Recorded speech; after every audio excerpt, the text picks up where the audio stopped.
Chegamos ao último momento do estudo que nós iniciamos há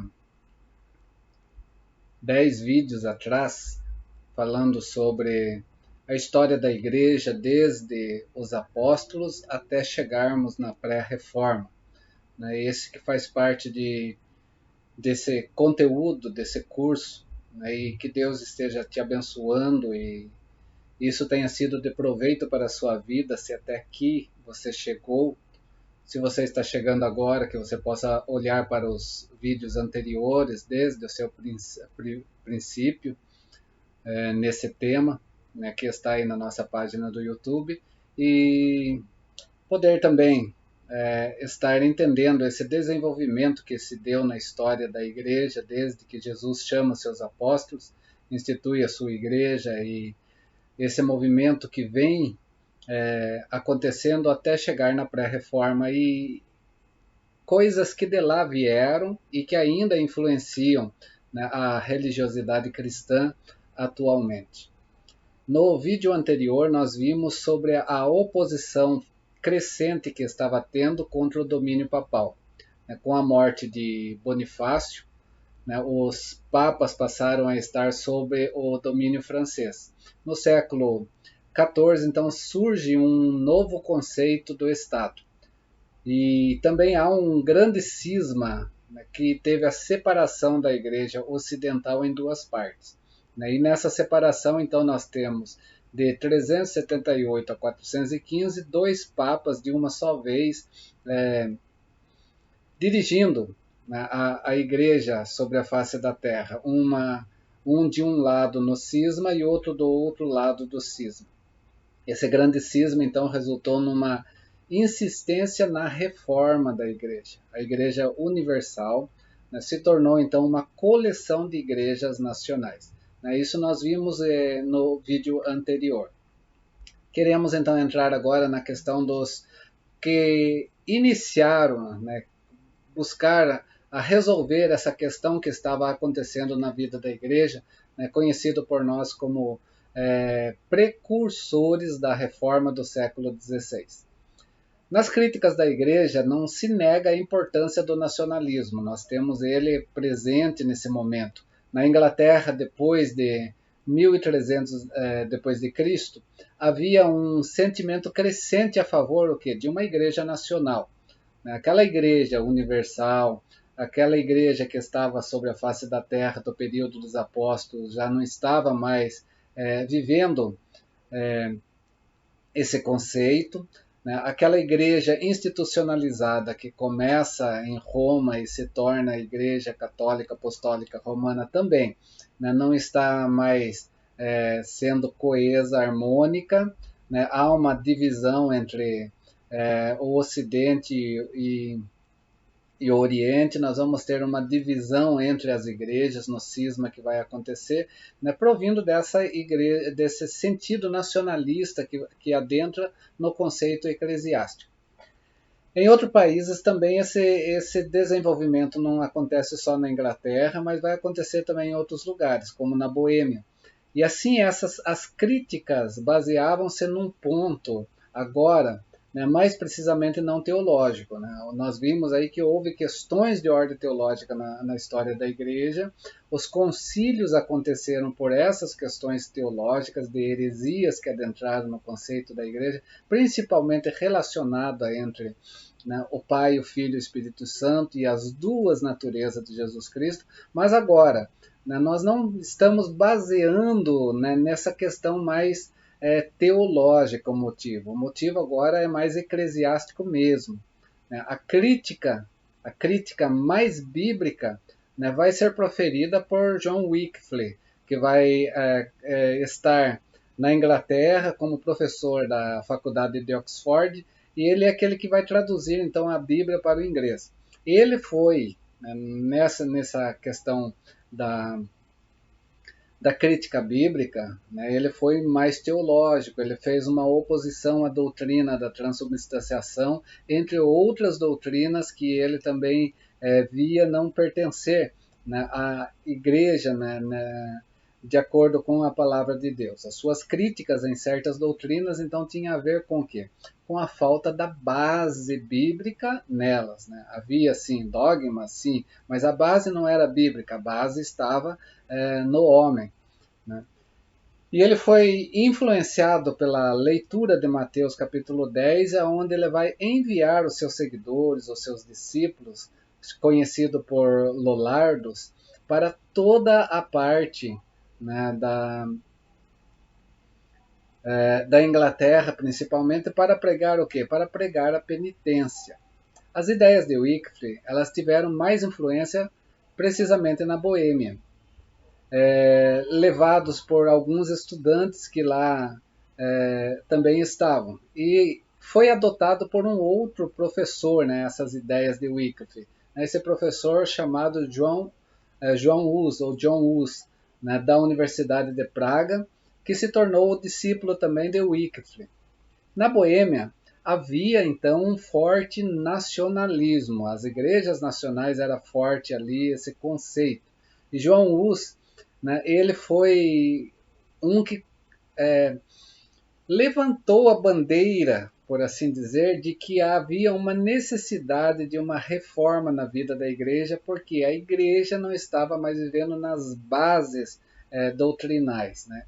Mas ele foi traído pelo seu próprio rei no Concílio de Constança, aonde John Hus foi queimado vivo no ano 1414.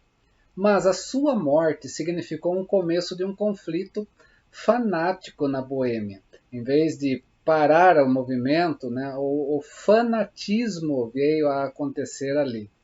Em Florença, na Itália, temos um outro precursor local chamado Girolamo Savonarola, do ano 1452 a 1498 depois de Cristo. Ele era o que? Um monge dominicano e era conhecido pela sua pregação. A sua pregação atraía pessoas porque ele tinha uma pregação bem consistente e bem atrativa no meio do povo, né? E ele queria que Jesus fosse o rei de Florença. O que aconteceu com Savonarola? Ele também foi torturado, foi enforcado e queimado pelo Papa Alexandre VI.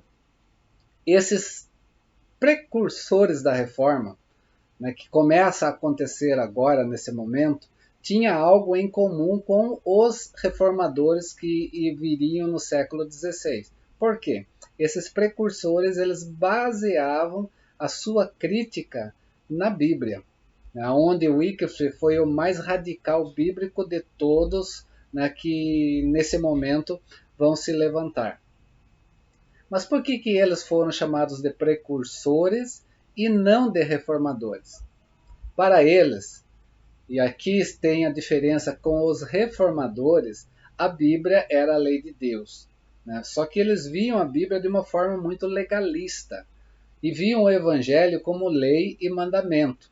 Já os reformadores proclamariam que é a graça divina que salva, né? Diferente então desses precursores.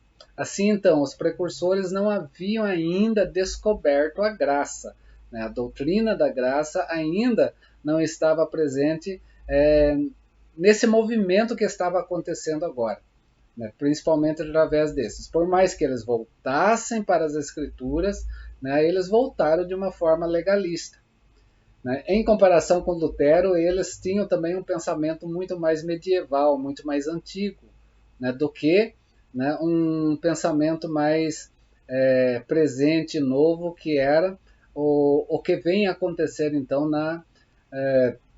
logo a seguir através do desenvolvimento cultural que nós temos dentro da esfera da sociedade naquele momento. Eles pensavam que Deus, em primeiro lugar, quer algo do homem para salvar, né? Por isso, o legalismo que havia nesses precursores, né? Então, para Deus salvar o ser humano, né, em primeiro lugar, algo do homem era necessário. né, contrariando então a questão da graça, né, que nós somos salvos mediante a graça, né, não vem de nós, né, é presente de Deus para nossas vidas, né, aquilo que Efésios vem trazer e Paulo mostra para nós. Né. Os precursores não olham para esse momento. Né. Nesse momento, então, nós estamos vivendo o quê? Nós estamos vivendo o surgimento, o levantar do renascimento, né? Também conhecido como humanismo em algumas partes. Né? O renascimento foi o quê? Ele foi um movimento de reação contra o secularismo que estava acontecendo na vida dessa igreja nesse momento. Houve dois movimentos que separaram a Idade Média da Idade Moderna. O primeiro foi o Renascimento, o segundo foi a Reforma, que vai acontecer no século XVI. O Renascimento começou nas cidades do norte da Itália, no século XIV. Só no século XV e XVI vai conquistar, então, os países europeus fora da Itália. Isso lá perto do ano 1423 depois de Cristo. Esse movimento, então, manifestou-se aonde? Na poesia de Petrarca, nas pinturas de Leonardo da Vinci e Miguel Ângelo e muitos outros, né? Sendo influenciado especialmente pelo quê? Pelo desenvolvimento da ciência e na literatura. Né? Nesses campos, então, o movimento é chamado na ciência e na literatura, através dessas, nas artes, na poesia e todas essas questões, né? Vai ser chamado de humanismo. Né? O Renascimento toma, então, esse nome também. A ênfase desse movimento foram três: a personalidade e liberdade humana, a aceitação deste mundo e a independência das artes e da ciência. O Renascimento, então, reconheceu o quê? O valor do homem e as suas capacidades naturais. Né? Com isso, sentiu o prazer, né, vindo o quê? Da bela natureza que este mundo oferecia. Né? Um mundo que podia ser experimentado sem qualquer referência ao sobrenatural. A arte e a ciência agora tinham o quê?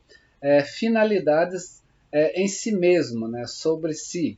Né? A figura que melhor incorporou em si o Renascimento foi uma pessoa chamada Desidério Erasmo de Roterdã.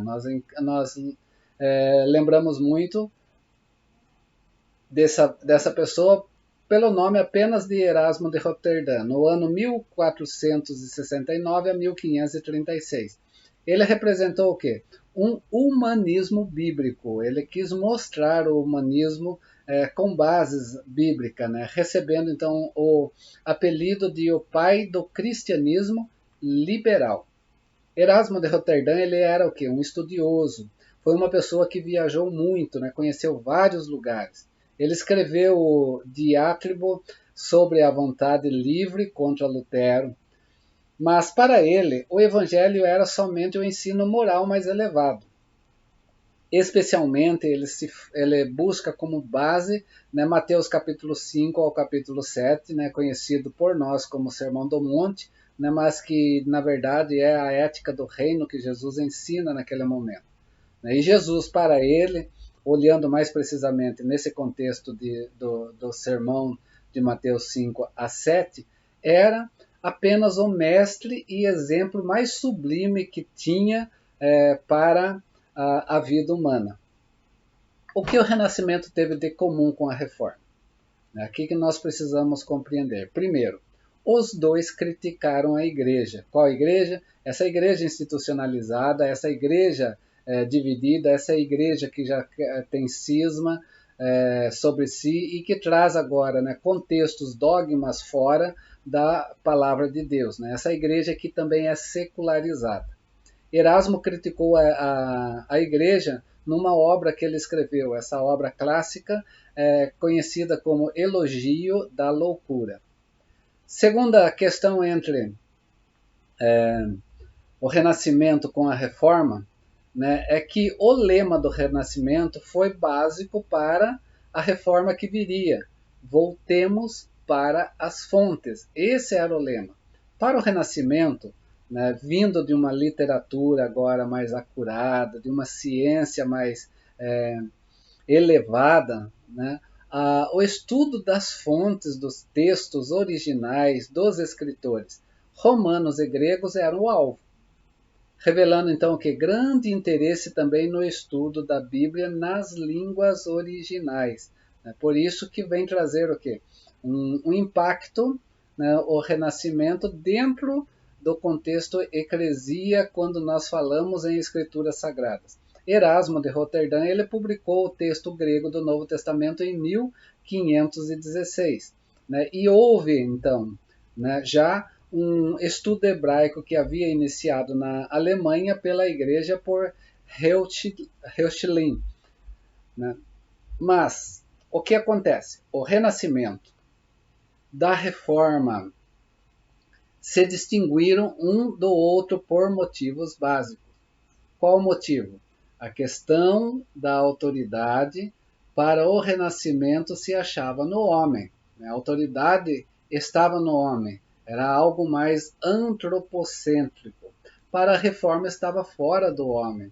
Né? Estava na palavra de Deus, né? Aquilo que a Reforma vai trazer como um dos pilares dela, né? Sola Escritura, só a Sagrada Escritura. Para o humanista do Renascimento, a medida da verdade é o próprio homem. Para a Reforma, o homem está sob a autoridade única de uma medida infalível, que é a palavra de Deus. Né? A infalibilidade vai estar onde? Na palavra de Deus, e não num homem que seja infalível. Então, nós temos aqui algumas diferenças de pensamento entre, né, esses dois movimentos. Também nesses dois movimentos foi a reforma que tomou o primeiro lugar na Europa Ocidental. Né? Lembrando aí que nós temos um cisma acontecendo também na vida da igreja. Mas, quando as igrejas da reforma recorreram ao sistema lógico da Idade Média, as forças do Renascimento se opuseram à autoridade da igreja. O Renascimento veio por causa da secularização da igreja, mas quando essa igreja, né, recorre a um sistema lógico da Idade Média, o Renascimento então se opõe à autoridade dessa igreja. O que nós temos no século XVII, a Europa, no século XVIII, desculpa, a Europa seria então governada pelos ideais do Renascimento, o homem que determina as suas próprias leis. Desde o século XVIII, a igreja tem tido então esse oponente, né, formidável do humanismo, no humanismo do Renascimento, o homem determinando as suas próprias leis. Né, e a reforma protestante vem falar que nós somos pautados, o homem, pelas escrituras sagradas. Vamos entender um pouco então da teologia medieval, fechando esse ciclo então de estudo que até aqui nós temos, para nós entendermos o que está acontecendo agora nesse momento do surgimento do Renascimento, né, do humanismo, né, e nesse surgimento então que os precursores da Reforma que vão abrir, né, o caminho para a Reforma protestante, a Reforma e o protesto acontecer, né, começando a Reforma no século XVI lá com Martinho Lutero e logo mais à frente, né, a conhecida Dieta de Worms, onde Lutero também fará o seu protesto.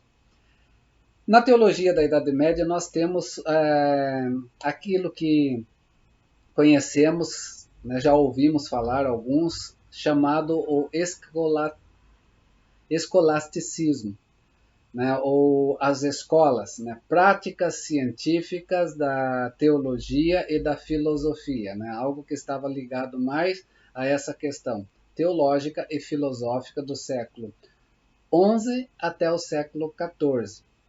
Os primeiros na escola, as primeiras escolas que vão acontecer começam nos mosteiros e nas catedrais. Depois ela vai alcançar o quê? As universidades, através das obras de Aristóteles. Buscando então combinar o quê?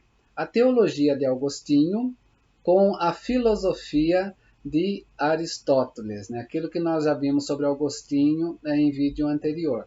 Em 1879, o Papa Leão XIII ele declarou como o maior de todos os escolásticos o teólogo Tomás de Aquino. Né? Isso nós temos aqui do ano 1225 a 1274.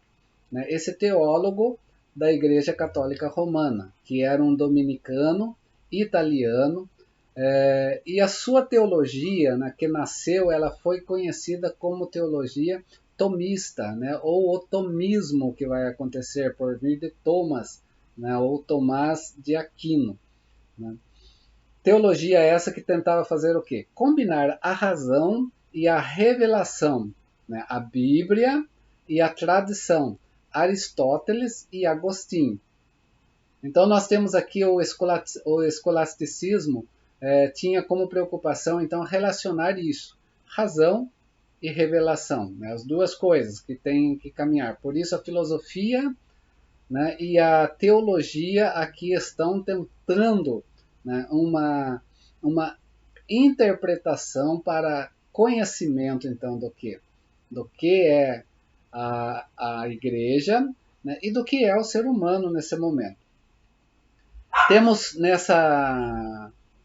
no escolasticismo, então, três fases em relação à revelação e à razão. A primeira dela é a que revelação e razão são idênticas. Né? A revelação é capaz de ser provada pela razão. Né? As duas coisas estão juntas. Isso iniciou no século XII por Anselmo, onde ele diz o quê? Creio para que entenda. A segunda fase é o paralelismo que havia entre revelação e razão. Elas não eram idênticas, elas eram paralelas. A revelação pode estar acima da razão, né, mas não em conflito com ela. Isto também no século XIII, por Aquino e por João Duns Scotus. A terceira fase que nós vamos ter do escolasticismo em relação à revelação e à razão é a oposição entre elas. Né? Isso no século XIV, vindo de Guilherme Ockham. Creio porque é absurdo. Né? Ele que vai influenciar muito os reformadores que vão vir. Né? Essa escola, a teologia escolástica, então ela demonstrou que o evangelho não é segundo o homem. E na segunda fase vai entender uma ordem acima da razão, conclui que é só pela autoridade de Deus que o homem recebe a revelação. E na terceira fase, então, entende que a revelação não vem da lógica, mas através da igreja, sendo esta conclusão que vai estar então mais próxima da reforma. A fé sujeita-se à palavra de Deus nas escrituras, né? E nós vamos ter o quê?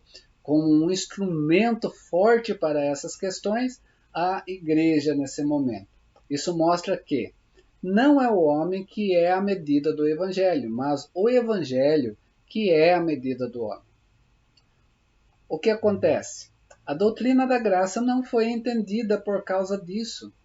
A teologia escolástica ela vai deixar de lado também o desenvolvimento da compreensão da doutrina da graça, pois os teólogos vão fazer o quê? Vão seguir a prática da igreja, porque a igreja é um instrumento para que nós tenhamos então esse desenvolvimento então que nós vimos aqui da fé sendo sujeita à palavra de Deus nas escrituras. Ela é o instrumento para isso. Distanciando isso cada vez mais de Paulo e distanciando também de Agostinho na sua teologia. No fim da Idade Média, então, nós temos o quê? O mérito humano que recebia uma ênfase quase pelagiana, né, que nós já vimos sobre Pelágio, né, e as suas heresias que nós temos lá nos vídeos anteriores. E a graça estava sendo considerado só como algo externo no homem.